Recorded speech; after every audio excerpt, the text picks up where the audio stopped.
In what ways do you think him and LeBron have brought out the best out of each other over the years?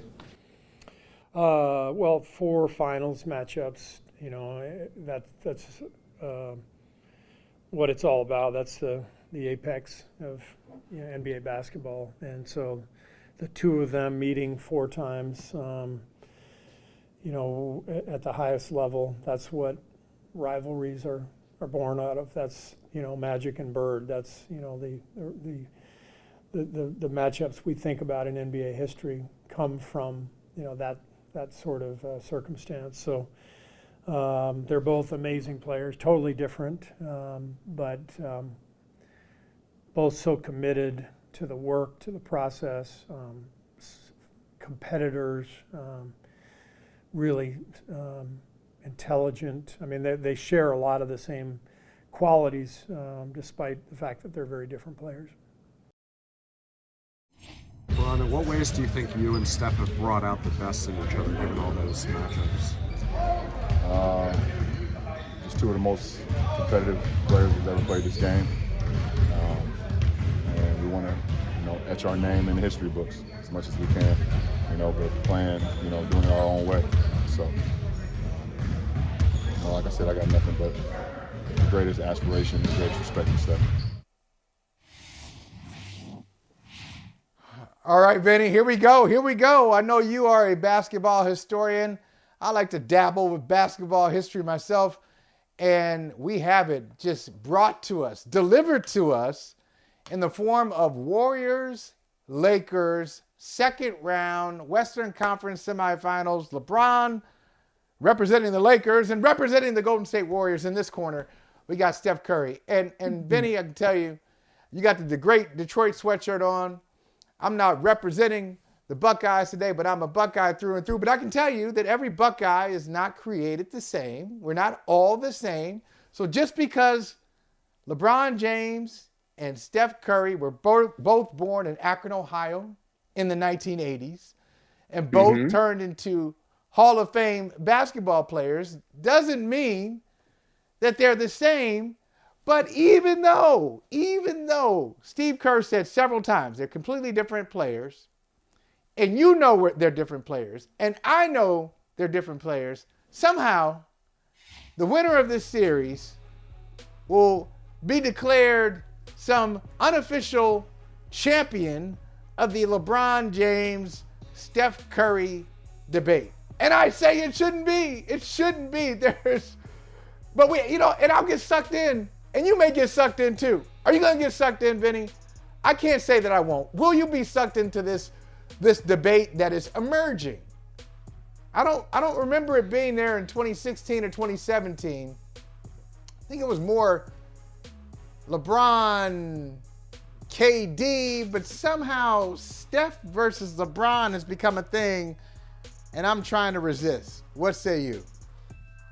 In the words of Bill Parcells, consider yourself sucked, right? You can consider yourself sucked. I'm not going down that rabbit hole, because we can be honest about this and say the winner of this series could very well be just the first consolation prize winner of the Western Conference because of everything that Denver is doing in their first round series against the Phoenix Suns, which of course we're not going to pay attention to. That's like a candle in the sunlight. You know what I mean? Like the sun is the Warriors and the Lakers and all the plots and subplots that we've talked about and will continue to talk about ad nauseum, even while the series is going on. But this isn't Warriors vintage. This isn't Lakers vintage. This isn't vintage LeBron. That's why I put in my entry, Ali, Frazier, 3. Now, I'm a sports historian. Yeah. The third all right, one let's was go. the Come most, on. the third Teach Ali us. Frazier battle was the most, shall we say, memorable one, considering both guys were sort of on the tail end of their prime. They were not the best versions of themselves. There was this history that was brought up, and it produced a great fight. It produced a great fight in Manila, the Thriller Manila and everything else. Like the historic fight, the first historic fight was March 8th, 1971, the fight of the century. But the one that people most go back to is that third one, because both sides had to dig a little bit deeper to get the best out of themselves and Ali came out on top. Steph may be closer, Michael Holley, to his prime, to his apex. He's not the same athlete he was, but he's closer to that than LeBron is. LeBron is on the downside. He's not moving as well. I think he's shooting 20% from three, and he's taking half of his shots from there. Wow. Those are not numbers. And maybe LeBron looked at it and said, the Memphis Grizzlies are not worth my time. They're not worth me exerting myself. When I got a finite amount of energy, I need to save this up for Stephen Curry, because Steph is going to bring all of this out of me if I'm going to beat him. But what happens if this is not? What happens if this is not the best of LeBron James? You know what I mean? What do we do with that? Yeah.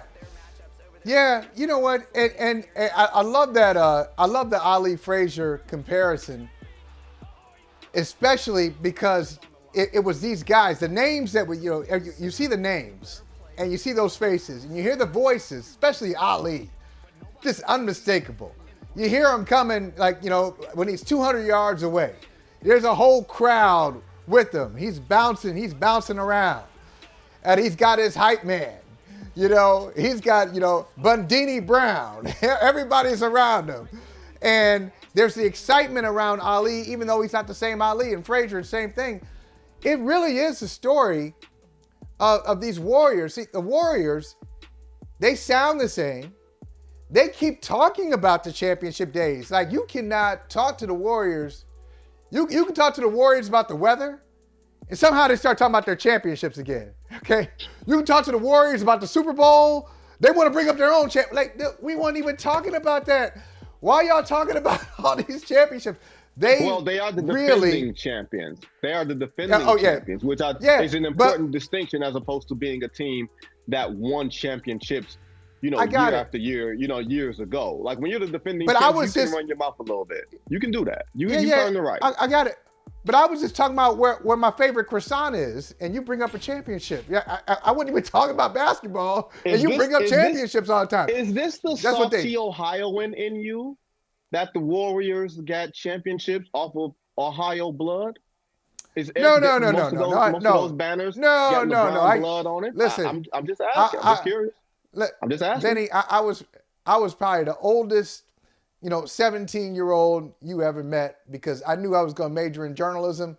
And back in those days, it's changed now. I'm not going to rant, but it's changed now. But back in those days, if you wanted to be a sports writer, I thought you had to try to touch the untouchable. That's objectivity. So you couldn't be bringing your rooting partisan interest into the game. So I kind of purged myself from the Cavaliers. Never really was into the Browns all that much. The Guardians at the time, the Indians. It was difficult, but I did it. So that's not that. It's just, it's exhausting at times listening to the Warriors. But the point is, they are a fascinating team that's not perfect. They're not the championship Warriors that we saw from 2017, the best team I've seen in my lifetime. 2017 Absolutely. Warriors. Sorry. Yeah. Natalie will strike you down because you mentioned the team that had Kevin Durant on it. Natalie will strike you down right now. She knows. We got, just like with Draymond, we'll get to that later. Just like with Draymond, we got viral videos from Natalie in 2017 when she probably was saying, this is the greatest basketball ever played. But then the Lakers, the 2-10 start, they're barely a conference, and like in a real Western Conference, they wouldn't be a conference finalist team. I mean, they got some imperfections themselves, but bringing these two together is going to produce, I believe, a classic series. Memorable, maybe not the best basketball we've seen, but something's going to happen. And Vinny, damn it, I'm convinced this thing is going 7. The last 2 minutes of Game 7, the series will be in the balance. We won't know what's going to happen. So you're basically saying you don't want me to sleep. You're basically saying you don't want me to go home and to swap out my suitcases. You're not at all concerned about my well-being, are you? I knew you weren't a real friend. I knew you were a fair weather friend, like Johnny Gill used to say back in the day. You know what I mean? I knew you didn't want that. Johnny Gill. That's a pull, right? But no, That's right. I think when we talk about the nostalgia of the 90s and the basketball that was played wasn't that great, right? It was outside of Michael Jordan, the quality of basketball wasn't that great, but the passion was there. The competition was there. You felt it, right? When Charles Smith it was block, strip, block, block. You felt that moment. I think in this series, it won't be basketball excellence, but it'll be compelling. And it'll be compelling actual basketball. It won't just be the pageantry of everything around it. It'll be compelling on the floor because neither team is impressive enough to run away and hide from the other, right? Like, I don't see any team gaining a 3-1 lead. I think by game 4, we will be in LA over the weekend, and we will be saying this series is tied, and game 5 will be that swing game. I don't know if it ends in 7. It might end in 6. But I do think we'll get at least 3 really compelling basketball games that the box score will say, man, that was ugly. And there'll be ugly moments. And I don't mean ugly as in Draymond doing the 8-time stomp on anybody. But there will be ugly moments where it's a beautiful struggle.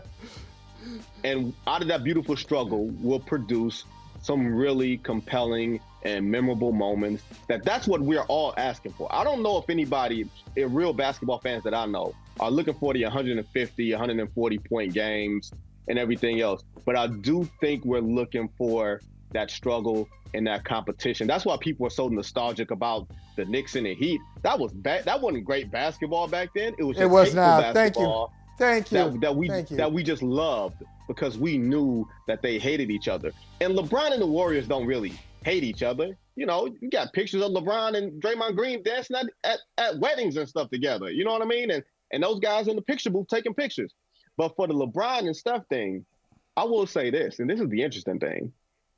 LeBron James is the face of the NBA for his generation. If Stephen Curry gets another ring in LeBron James's generation, in the words of Charles Barkley, it's time to have a conversation. Hey, thank you for watching Brother from Another. If you haven't hit that subscribe button, go ahead and do that now. Don't forget, you can catch us 3 to 4 weekdays on PeacockTV.com and on Sirius XM Channel 85.